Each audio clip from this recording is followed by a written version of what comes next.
ہمارے جو اختلافی مسائل ہیں وہ عوام کو بھی چھپا کر رکھتی ہیں. میں آپ کو بتا دوں تو آپ اس پہ غور کریں.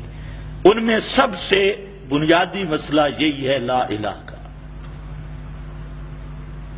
لا الہ الا اللہ.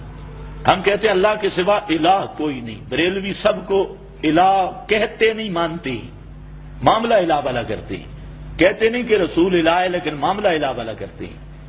علی حجویری کو الہ کہتے نہیں لیکن معاملہ الہ والا کرتے ہیں. اچھا، ایک اس میں یہ ہے کہ علم الغیب یہ اللہ کا خاصہ ہے، اور خاصہ وہ ہوتا ہے جو اللہ کسی کو دیتا بھی نہیں. علم الغیب اللہ کا خاصہ ہے. ہاں، اللہ نے غیب کی اطلاع بعض چیزیں نبی کریم علیہ السلام کو بتائیں، آپ نے امت کو بتائی ہیں، تو وہ اطلاع علی الغیب ہے، انباء الغیب ہے. ہر وقت ہر چیز جاننا، یا ما کان ما یکون جاننا، یا ابتدا خلق سے انتہا خلق تک سارا کچھ جاننا، یہ للہ غیب السماوات والارض. اچھا، یعنی آپ کا مطلب ہے کہ بعض علم غیب ہو سکتا ہے، کل نہیں ہو سکتا. بعض اطلاع علی الغیب، اطلاع سے علم کوئی فرق ہے. جس طرح بھی بھائی نے اعلان کیا کہ مولانا نذیر صاحب کا خطاب ہے اور مولانا احمد شیخ نہیں، دو فرق ہے، اطلاع سے کیا دونوں کا فرق. ہاں میں فرق بتاتا ہوں. علم بے معنی دانستن بھی آتا ہے، علم بے معنی ملکہ بھی آتا ہے. یہ اپنے مولویوں کو بھی سمجھا دینا. علم بے معنی ملکہ، علم بے معنی دانستن. اب علم الغیب میں اشتباہ ہوتا ہے. ایک ہے علم بے معنی استعداد اور ملکہ، اس معنی میں ایک ذرہ بھی نبی کریم علیہ السلام کو اللہ نے عطا نہیں کیا. اور ایک ہے علم بے معنی دانستن، خبر دینا، اس معنی میں بے شمار خبریں نبی کریم علیہ السلام کو اللہ تعالیٰ نے فرمائی ہے. اس لیے وہاں پر بھی ما کان اللہ لیطلعکم علی الغیب، اللہ علم الغیب نہیں ہے، علی الغیب ہے. اسی طرح اللہ نے فرمایا کہ عالم الغیب والشہادہ، آگے ذکر فلا یظہر علی غیبہ، اللہ علم غیبی ہی نہیں ہے، اللہ غیبی ہی ہے. اظہار غیب، اطلاع علی الغیب، تو مطلب یہ ہے، اس کی عام مثال یہ سمجھیں کہ ایک ہے کہ آپ کو ضرب کا قانون آتا ہے، 5 کو 6 کے ساتھ ضرب دینا، اس کا کلیہ ضابطہ آپ کو استعداد دے سکتے ہیں. تو اب ایک ہے کہ آپ کو صرف کسی نے بتا دیا کہ 5 ضرب 6 اس کا نتیجہ یہ ہے. دونوں کا فرق ہے کہ نہیں؟ ایک ہے ضرب کا کلیہ آپ کو آتا ہے اور 5 کو 6 ضرب دیتے ہیں، آپ کو نتیجہ معلوم ہے. ایک یہ ہے کہ آپ کو کلیہ نہیں آتا لیکن کسی کے بتانے سے آپ اتنا سمجھتے ہیں کہ 5 ضرب 6 اتنا ہے. تو پہلی چیز ہے بمعنی ملکہ اور استعداد.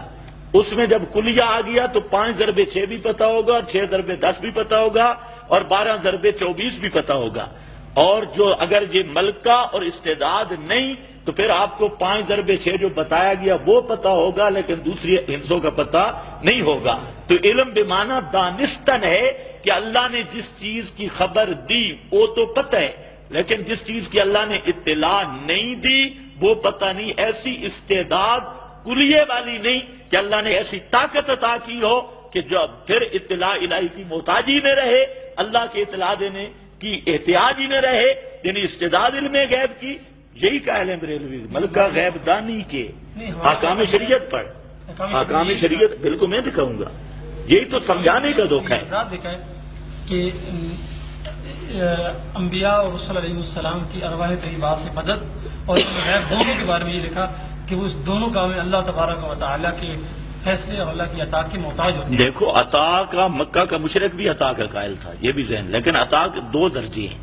ایک ہے عطا استقلالی، ایک ہے عطا اطلاعی.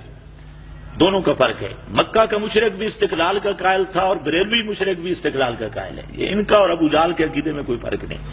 البتہ یہ ہے کہ ہم جو قائل ہیں اہل اسلام اطلاع کے قائل ہیں کہ اللہ اطلاع دیتا ہے. اطلاع الہی سے پہلے استعداد یا ملکہ غیب دانی نہیں.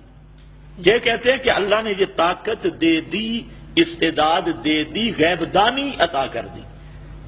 یہ فرق ہے، سمجھنے والا ذرا تحقیق کرنا. ایک اچھا، پھر اللہ تعالیٰ کا فیصلہ ہے. ایک منٹ، اللہ کا فیصلہ ذرا بیٹھ رہے نہیں، کوئی نہیں تھکا نہیں، کوئی نہیں. اچھا اچھا اچھا ہے، نا ہم خوش ہیں، ہم خوش ہیں. آپ جیسے بزرگ آئے ہم خوش ہیں. نہیں کوئی نہیں، بزرگ آئے ہم تو بزرگ ہی سمجھ رہے ہیں. پہلے خیر ہے، آپ تھوڑا سا ٹھہرے، ان کے مثالیں پوری ہونے دیں. اب مسئلہ یہ ہے میرا بھائی، آپ تحقیق کریں. آپ کے بریلوی مولویوں کو ہم نے 10 سال سے پہلے ہیں جی آپ کو فون نمبر مل سکتا ہے؟ بالکل مل سکتا ہے. چلو ہاں تو پرانا ہمارا چیلنج ہے. سعید اسد وغیرہ یہ توت والے سٹیج سے بھاگ گئے. آپ کو حنیف قریشی اگر اب بھی تیار ہو جائے تو ماشاءاللہ اس کو تیار کر لے، اور کسی ذمہ دار عالم کو تیار کر لے، اور ضد نہ کر، دلائل کو دیکھو. ایک دوسری بات یہ ہے، میں نے کہا آپ بھی تلاش کریں کہ علم الغیب کا لفظ نبی کریم صلی اللہ علیہ وسلم کے لیے قرآن سے لیں. علم الغیب کا لفظ ہو رسول اللہ کے لیے، اور نفی میں دکھاتا ہوں، کلکم اندی خزائن اللہ ولا اعلم الغیب.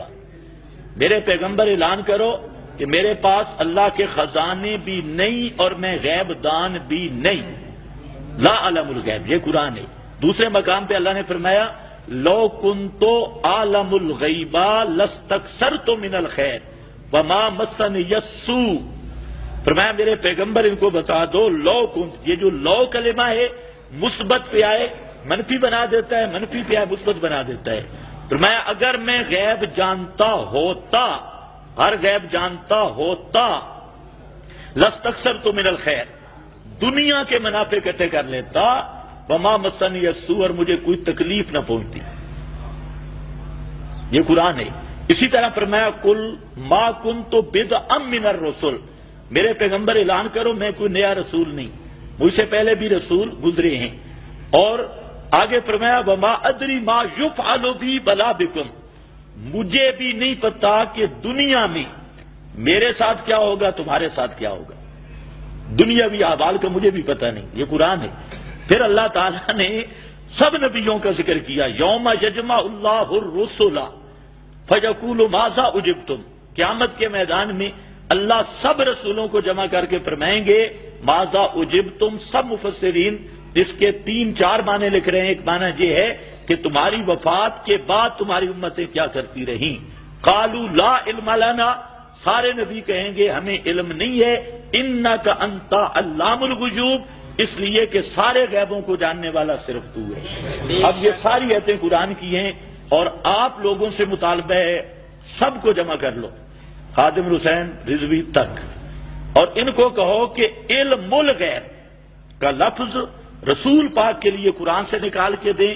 میں انشاءاللہ مذہب بھی قبول کروں گا اور منہ مانگا انعام بھی دوں گا، لیکن قرآن پاک میں سے یہ آپ ثابت کر سکتے نہیں.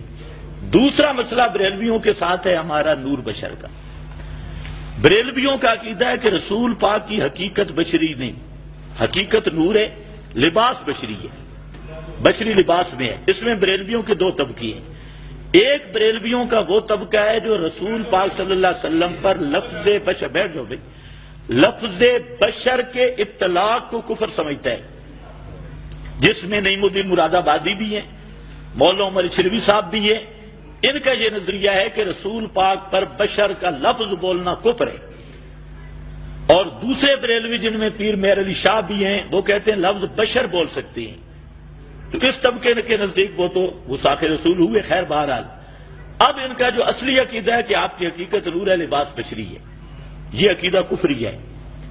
قرآن کریم میں قل سبحان ربی حل کنت الا بشر الرسولا، حل کنت الا بشر الرسولا، آپ کی حقیقت بشری ذکر کی گئی. اور لقد من اللہ علی المؤمنین اذ بعث فیہم رسولا من انفسہم، سارے مفسر لکھ رہے ہیں من جنسہم، اللہ نے مومنوں پر احسان کیا کہ ان کی جنس کا رسول بھیجا. جیسے وہ حقیقی بشر ہیں، رسول بھی حقیقی بشر، شان پوری کائنات سے بلند، یوحی الیہ، لیکن ہیں بشر. بریلویوں کے نزدیک آپ حقیقت بشری نہیں. تیسرا مسئلہ حاضر ناظر کا. بریلویوں کے نزدیک نبی کریم علیہ السلام ہر پیر فقیر حاضر ناظر ہے، یہ ان کا عقیدہ ہے، اور یہ عقیدہ بھی کفری ہے، جس پر متعدد دلائل قرآن کے موجود ہیں. چوتھا مسئلہ ہے دعا پکار کا. کسی کو مافوق الاسباب طور پہ حاجتوں میں پکارنا، مشکلوں میں پکارنا، جیسے یہ پکارتے ہیں یہ ایسا کفر ہے جس کو قرآن نے کفر کہا ہے. اللہ نے فرمایا والذین تدعون من دونہ ما یملکون من قطمیر، اللہ کے سوا جن کو تم پکارتے ہو یہ کھجور کی گٹھلی پہ بھی اختیار نہیں رکھتے، یعنی اس کو بھی پیدا نہیں کر سکتے. اس گٹھلی پر پردہ قطمیر، باریک پردہ، اس کو بھی. اور فرمایا کہ ان تدعوہم لا یسمعوا دعاءکم، اگر تم ان کو پکارو وہ تمہاری پکاریں نہیں سنتے. آگے ولو سمعوا بالفرض، سن بھی لیتے، مستجابوا لکم، وہ حاجت روائی نہیں کر سکتے تھے. آگے ذکر کیا وَيَوْمَ الْقِيَامَةِ يَكْفُرُونَ بِشِرْكِكُمْ، قیامت کے دن تمہارے شرک کا انکار کریں گے. اس لفظ کو دیکھ اس کا یہ شرک ہے. یوم القیامت یکفرون بشرککم، قیامت کے دن تمہارے شرک کا انکار کریں گے. اور شرک کیا؟ قرآن کس کو کہہ رہا ہے؟ اللہ کے سوا کسی ہستی کو ما فوق الاسباب میں طور پہ پکارنا مدد کے لیے. اور اسی طرح سورۃ الاحقاف ہے، اللہ نے فرمایا وَمَنْ أَضَلُّ مِمَّن يَدْعُو مِن دُونِ اللَّهِ، اس سے بڑا گمراہ کون ہے، بڑا کافر کون ہے جو اللہ یدعو من دون اللہ، جو اللہ کے سوا نیچے نیچے ایسی ہستیوں کو پکارتا ہے. من لا یستجیب لہ، جو اس کو جواب نہیں دے سکتے الی یوم القیامہ، قیامت تک وہم عن دعائہم غافلون، اور وہ ان کے پکارنے سے بے خبر ہے. تو یہ جو مسئلہ دعا پکار کا ما فوق الاسباب طور پہ یا ما فوق الاسباب امور میں کسی مخلوق کو پکارنا، اس کو قرآن نے شرک کہا ہے. یہ اور پانچواں مسئلہ جو ہے تفسیر عثمانی میں علامہ شبیر احمد عثمانی صاحب نے ایاک نعبد و ایاک نستعین کی تفسیر میں خود پڑھا. اس آیت شریف سے معلوم ہوا کہ مدد حق جل شانہ سے ہی مانگنی چاہیے. ہاں اس کے مقرب بندوں کو رحمت الہی کا مظہر سمجھ کر اس سے بھی استعانت ظاہری کی جا سکتی ہے. ظاہری کا کیا معنی؟ تو یعنی اب میں بتاتا ہوں، بزرگ میرے ہیں، عبارت میں بتاتا ہوں، آپ عبارت نہ بگاڑیں. استعانت ظاہری کا کیا معنی؟ ظاہراً ان سے کیا مطلب ظاہراً؟ آپ کی ذہن یہ آئے گا نا کہ مدد نہیں میں آپ کو بتاتا ہوں. استعانت ظاہری جی ہے، خود ہمارے جو جس بزرگ کی جس مسلک کی کتاب یعنی کتاب ہو یا بزرگ ہو تو وضاحت بھی اس کا حق بنتا ہے. یہ نہیں ہے کہ بزرگ میرا ہو اور وضاحت آپ کریں، یہ نہیں ہو سکتا. بزرگ جب میرا ہوگا تو وضاحت بھی میں کروں گا، اگر بزرگ آپ کا ہو تو وضاحت آپ کریں. تو علامہ عثمانی صاحب رحمہ اللہ نے جو لکھا ہے ظاہری طور پہ، مطلب یہ ہے کوئی مقرب بندہ ہو دنیا میں زندہ ہو اس سے دعا کروائیں. مثلا یہ بیٹھے ہیں تو مقرب کی جو اقرب الی الاجابت کی امید ہے، گناہ گار سے بھی کرا لیں، لیکن آپ گناہ گاروں کو نہیں پوچھتے، مقربین کو ہی پوچھتے ہیں. مسئلہ یہ تو مطلب ہے علامہ عثمانی کی عبارت کے یہ مطلب ہے. علامہ عثمانی نے یہ نہیں کہا کہ قبروں سے جو مقرب ہیں ان سے مدد مانگو تو یہ اللہ سے مدد ہے، یہ کہیں کہا ہے تو یہ دکھائیں. اس لیے علماء دیوبند اکابرین دو باتیں میں نے پہلے بھی آپ کو بتایا کہ کسی کتاب کے ثبوت کے لیے 6 شرطیں ہیں. یہ تو تمہارے بریلوی مولوی بالکل ان پڑھ ہیں، انہیں پتہ چلتا نہیں، انہیں صرف گانے بجانے اور ادھر ادھر نغمے سنا کر خوش کرتے ہیں. اب مسئلہ یہ ہے کہ جب عبارت میری ہوگی وضاحت کا مجھے حق ہے، عبارت آپ کی ہوگی وضاحت کا آپ کو حق ہے، آپ کریں. بات ختم. تو یہ پانچواں مسئلہ.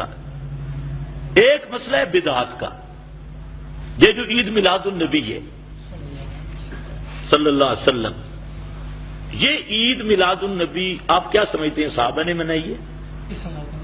نہیں منائی. کس انداز پہ منائی؟ صحابہ نے ختم کو تنقسیم نہیں کر رہے، وہ تو الگ مسئلہ ہے، وہ تو الگ مسئلہ ہے، وہ بھی کرتے ہیں. میں نے جو دیکھا نا، جب آپ سوال کو پھیلائیں گے، جب آپ سوال پھیلائیں گے نا، بالکل ٹھیک، بالکل ٹھیک ہے، بالکل وہ بھی کرتے ہیں. لیکن آپ دیکھیں نا، آپ بزرگ آدمی ہیں، ڈنڈی نہ مارے، ڈنڈی نہ مارے، ڈنڈی نہ مارے. دیکھو آپ سب، میں نے آپ کے لیے وقت نکالا، ورنہ ہاں اس لیے میں کہتا ہوں کہ کوئی بات ٹھکانے پہ لگ جائے. ادھر ادھر اگر بات الجھانی ہے تو پھر کوئی فائدہ نہیں. اس طرح لاکھوں ہزاروں مناظرے بھی ہوتے رہتے ہیں، ان کا کوئی نتیجہ نہیں نکلتا. آپ ایک لین پہ بات چلائیں. میں یہ عرض کر رہا ہوں کہ صحابہ نے میلاد کس طرز پہ منائے، ہمیں پتہ چلے. میں سائل ہوں، سوال کر رہا ہوں. آپ کہہ رہے اس طرز پہ نہیں منایا. کس طرز پہ بنایا، ہم اسی طرز پہ بنائیں. پہلے وفات مناتے ہیں ابھی. ایک منٹ، نہیں آپ خاموش. ہاں جی، اگر ذہن میں ہے بتا دو، نہیں تو آگے چلتے ہیں. میں بس ٹھیک ہے، ٹھیک ہے، ہوگی، ٹھیک ہے.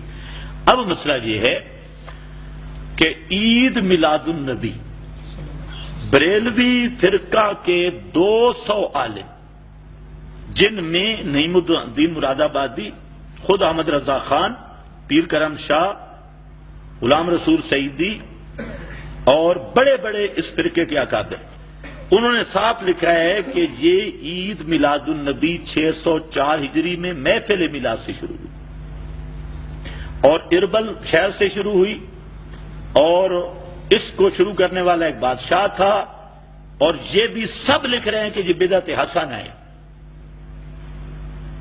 یہ کیا ہے؟ بدعت حسنہ. سب یہ 200 سے زیادہ بریلوی مولوی سارے مانتے ہیں. آپ کیسے اتفاق ہے؟ اچھا، اب میرا بھائی مسئلہ یہ ہے کہ بدعت حسنہ کوئی چیز ہے صحیح؟ رسول پاک نے فرمایا کل بدعت ضلالہ. ایک اس میں السنہ میں امام مروزی نے لکھا یہ حدیث، جس پوری صحیح سند کے ساتھ فرماتے ہیں کل بدعت ضلالہ لو رآها الناس حسنہ وَإِرَّآهَا النَّاسُ حَسَنًا، ہر بدعت گمراہی ہے اگرچہ لوگ اسے کہیں بدعت حسنہ. یہ کتاب السنہ المروزی اور صحیح سند کے ساتھ حضرت عبداللہ ابن عمر سے مروی رضی اللہ تعالی عنہ. یعنی ہر بدعت کو بدعت ضلالہ ہی. بالکل، کلو شرعن جو بدعت ہوگی وہ ضلالت ہوگی. اللہ تعالیٰ مسجد میں تراویح کی نماز اثر نہ ہوئی، آپ یہ لفظ کیوں استعمال فرمایا کہ ہاں؟ جی احمد رضا خان نے جواب دے رکھا ہے فتاوی رضویہ میں. احمد رضا خان نے کہا کہ جہاں بدعت سے مراد بدعت لغوی ہے، اظہار معنی ہے. تو ہمارے یہاں یہ ہے کہ بدعت لغوی مراد ہے جو کیا اس طرح موافق ہو. کیا بدعت حسنہ پھر کیسے بن گئی؟ بدعت لغوی. ایک بدعت شرعی ہوتی ہے، ہاں بالکل، ہاں بالکل. تو لغوی ہے. لغوی کے نہیں، وہ بدعت لغوی جو ہے وہ بدعت، اس میں گناہ ثواب کی بات ہی کوئی نہیں ہے، لغت کی بات ہے. مثلا لغت ہے نا سلاد، سلاد کا معنی تحریک السلامین ہے، چوتروں کو حرکت دینا. اب جب آپ چلتے ہیں تو اس کو سلاد تو نہیں کہتے. اسی طرح اور مثالیں ہیں. صوم کا معنی الامساک مطلقاً رک جانا. اب رک کر بیٹھے ہیں، یہ تو نہیں کہتے کہ روزہ رکھا ہوا ہے. تو لغوی اطلاق کی بات نہیں. بدعت حسنہ مستحب کے درجے میں ہے وہ کہتے ہیں.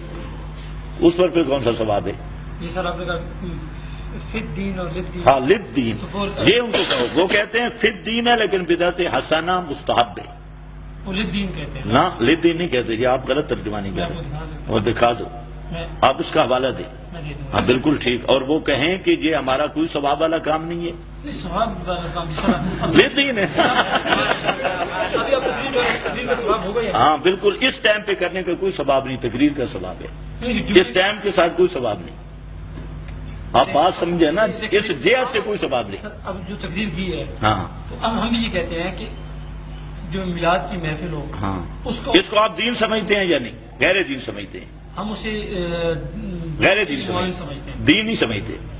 میلاد منانا دین ہے یا غیر دین ہے؟ للدین ہے. غیر دین ہے نا. للدین تو غیر دین ہوگا نا، یہ دین کے لیے معاملہ ہے. دین نہیں ہے. جس طرح ہم کہتے ہیں کہ میں کہ جمعے سے پہلے تقریر کرنا دین نہیں. آپ بھی کہیں کہ میلاد منانا دین نہیں. سر ثواب کا کام ہے. پھر وہ آپ دیکھیں نا، میں صاحب کہہ رہا ہوں کہ جمعے سے پہلے اس طرح تقریر کرنا یہ دین کا جز نہیں. آپ بھی کہیں کہ میلاد منانا دین نہیں. اب دیکھیں نا، اب دین کا جز اور دین نہیں، اب ایک ہی چیز ہے نا. آپ کہیں چلو دین کا جز نہیں، وہی کہہ دیں. اور بریلوی مولویوں سے بھی ذرا پوچھ کیا ہے، میں آج کہہ کے آیا ہوں کہ میلاد منانا دین، ان کا سارا دین ہی میلاد منانا ہے. اس لیے میری بات سنیں. اب یہ کیا کہتے ہیں کہ یہ عید جو ہے نا دوسری عیدوں سے بھی بڑی ہے. یہ آپ نے سنا ہے؟ یہ دیکھیں نا، التزام ایسا ہے کہ یہ عید جو ہے دوسری عیدوں سے بھی بڑی ہے. کہتے ہیں کہ نہیں کہتے؟ اور پھر یہ کہتے ہیں کہ جو عید نہیں مناتا وہ گستاخ رسول ہے، اس کے دل میں رسول کی عزت نہیں. اب آپ بتائیں یہ لدین ہے کہ اصل دین ہے؟ وہ تو قرآن سے ثابت کر، وہ تو سب عبادتوں سے بڑی عبادت سمجھتے ہیں. اور محبت رسول کا معیار میلاد منانا ہے، اور جو نہ منائے ان کو کہو 1 سال ذرا چھٹی کر کے دیکھیں، مجھے کہو میں 3 جمعے تقریر نہیں کروں گا، اور کئی جگہ پہ میں نے جمعے پڑھائے اور صرف خطبہ پڑھا اور جمعہ پڑھایا، تقریر نہیں کی، کبھی ہم بعد میں کر لیتے ہیں، ان کو کہو 1 سال چھٹی کرو عید میلاد کی، ہم دیکھتے ہیں۔ تو یہ صرف دھوکہ دیتے ہیں، اصل دین سمجھتے ہیں، اور یہ دھوکہ دیتے بھی ہیں، دھوکہ کھاتے بھی ہیں۔ اب انہوں نے بہانے کیا لکھے طاہر القادری نے اور ان حضرات نے کہ صحابہ نے کیوں نہیں منایا، کہتے صحابہ فارغ نہیں تھے۔ یہ لکھے اگر نہ ہو میں ذمہ دار ہوں، طاہر القادری کی کتاب میں صحابہ فارغ نہیں تھے، اور لکھا کہ صحابہ پر غم غالب تھا، ہم پہ خوشی غالب ہے، دور بدل گئے۔ یہ مثالیں۔ اس لیے تیسرا مسئلہ ہے بدعات، 5واں مسئلہ چھٹا بدعات کا ہے۔ ہم کہتے ہیں کہ دین وہی ہے جو رسول اللہ صلی اللہ علیہ وسلم سے عبادت جس حیث سے ثابت ہے اسی طرح کرو، عبادت کے اندر رد و بدل نہ کرو۔ اور ان کے نزدیک ابھی یہ جو نمازوں کے بعد ذکر جاری ہے، اب خود ایمان سے بتائیں، کیا اس میں جن کی رکعتیں رہ جاتی ہیں ان کو تشویش ہوتی ہے یا نہیں ہوتی؟ یعنی بریلوی مذہب عقل کے بھی خلاف ہے، نقل کے بھی خلاف ہے۔ اچھا ایک منٹ بعد، اچھا آپ جی سرکار نماز کے بعد کلمہ، اچھا کلمہ طیبہ کے حوالے سے خاموش رہیں، کلمہ طیبہ کے حوالے سے کلمہ طیبہ کے حوالے سے نہیں کیا، اس شور کے حوالے سے کیا جو بریلوی مساجد میں۔ نماز کی فوراً کلمہ پڑھتے ہیں، کلمہ 1000 دفعہ پڑھیں، یہ جو شور کرتے ہیں جہرن، سب جہر کرتے ہیں ایک آپ آواز کا میں۔ اعتراض یہ ہے کہ فرض نمازوں کے فوراً بعد بلند آواز سے کلمے کا ذکر ہے۔ ہاں بالکل، جی، یہ جو اب- مربج ہے جی، بالکل۔ جی سر، ہم یہ کہتے ہیں کہ جو آپ نے کہتے ہیں جو نماز مسبوق ہے جن کے 2-4 رکعت رہ گئی ہیں ان کی نمازیں خراب، ہم یہ کہہ رہے ہیں کہ یہ عقل کے بھی خلاف ہے، نقل کے آپ بھی کہتے ہیں خلاف اس ہے۔ میں نماز خراب ہوتی ہے، ہم۔ اب نے یہ کہا۔ بالکل۔ اب تکبیر تشریح کے حوالے سے آپ کا کیا خیال ہے؟ ہم۔ کیا اس سے لوگوں کی نماز خراب نہیں ہوتی؟ بہت اچھا، وہ سارا سال پڑھتے ہیں آپ؟ کیا 23 نمازیں خراب کرنا جائز ہے؟ کیا؟ کیونکہ جو 23 نمازیں کی جاتی ہے، ہاں۔ کیا 23 دن نمازیں خراب؟ 23 دیکھو، 2 چیزیں ہیں شریعت میں، ایک چیز ہے حرج کثیر، ایک ہے حرج قلیل، ایک ہے عموم بلوا، ایک ہے ایک چیز وقتی، ان تینوں کا فرق ہے۔ نہیں 23 نمازیں، ایک ہے دیکھو 23 نمازیں میں یہ لازمی ہے کہ 23 نمازیں خراب ہی ہو گئیں، آپ کہتے ہیں 23 نمازیں خراب کرنا، آپ کا انداز یعنی استنباط ہی غلط ہے۔ میں یہ کر رہا ہوں کہ شریعت دیکھتی ہے حرج کثیر حرج قلیل کا فرق کرتی ہے، دونوں چیزوں کا۔ ایک دوسری بات یہ ہے کہ یہ جو یک صوتی ذکر بالجہر ہے نمازوں کے بعد، یہ رسول اور صحابہ سے ثابت ہے، جو علماء قائل ہو گئے تھے ثابت ہے۔ وہ صبح ثابت کریں نا۔ وہ روایت کرتے ہیں حدیث بخاری کے اندر نبی رحمت صلی اللہ علیہ وسلم کی ایک صحابی ہیں، ان کی رائے ہے۔ اب میں اگر اس کے جواب دے رہا ہوں تو ہمارے سلسلے میں ہم نہیں کرتے، نہیں کرتے، ہم نہیں کرتے، بس بات ختم، بات ہی ختم، بات ہی ختم۔ کرتے ہیں وہ نبی رحمت صلی اللہ علیہ وسلم کی بخاری کے آپ صلی اللہ علیہ وسلم نہ بخاری میں ہے نہ مسلم میں، نہ آپ کا طریقہ ہے نہ صحابہ کا طریقہ ہے، یہ بات ذہن میں رکھیں، یہ بات ختم ہو وہ گئی۔ بھی اچھا اب یہ بات بتائیں کہ یہ جو جتنی یہ اذان کے آگے پیچھے کلمات ہیں یہ صحابہ سے ثابت ہے؟ اس طرح سے نہیں ثابت۔ اچھا اب ایک سوال صرف آخری ہے، مسئلے حل ہو گئے، اب صرف گپ شپ ہے۔ اب مسئلہ یہ ہے کہ چھوڑو ٹھیک ہے، کرتے آپ جتنے بریلوی ہیں بدعات اور بدعات حسنہ، کل 40واں، جمعراتیں، میلاد، 11ویں، 12ویں، عرس، یہ سارے کے سارے بدعات جو آپ سے بھی ثابت نہیں، صحابہ سے بھی ثابت نہیں، اور یہ کوئی ہندوؤں کی رسم ہے، کوئی شیعوں کی رسم ہے، یہ کہلوے آپ جب کہتے ہیں اس کا نام کیا رکھتے ہیں؟ معمولات اہل سنت۔ آپ کے دھرم میں اس کو کیا کہا جاتا ہے؟ معمولات اہل سنت۔ اور جب بات ہوتی ہے آپ کہتے ہیں بدعت حسنہ ہے۔ اب سوال یہ ہے کہ جب آپ کرتے بدعت حسنہ ہیں، کہلواتے اہل سنت کیوں ہیں؟ آپ کہلوائیں اہل بدعت حسنہ، سونے بدتی کام ہر بدعت والا، چلو حسنہ صحیح، لیکن قبضہ اہل سنت کے نام پہ، تو یہ بھی آپ اس کی وضاحت فرمائیں گے کہ جب کرتے آپ ہر بدعت ہیں، چلو بدعت حسنہ کہہ دو، ہمارے نزدیک بدعت میں کوئی حسن نہیں، لقد کان لکم فی رسول اللہ اسوۃ حسنہ، ہمارے نزدیک رسول کا طریقے میں حسن ہے، بدعت میں حسن نہیں. کلو بدعت ضلالہ، ہر بدعت گمراہی ہے، ہر گمراہی جہنم میں لے جانے والا. لیکن یہ سوال آپ حل کریں کہ آپ کرتے سب بدعت ہیں، نام رکھا ہوا ہے اہل سنت، نام اور کام میں کیوں فرق ہے؟ اتنا تو کم از کم تسلیم کریں کہ بریلویوں کو اہل سنت کہلوانے کا حق نہیں، انہیں کہلوانا چاہیے اہل بدعت حسنہ، سونے بیتی. تو کم از کم ایک چیز تو ہونی چاہیے. وآخر دعوانا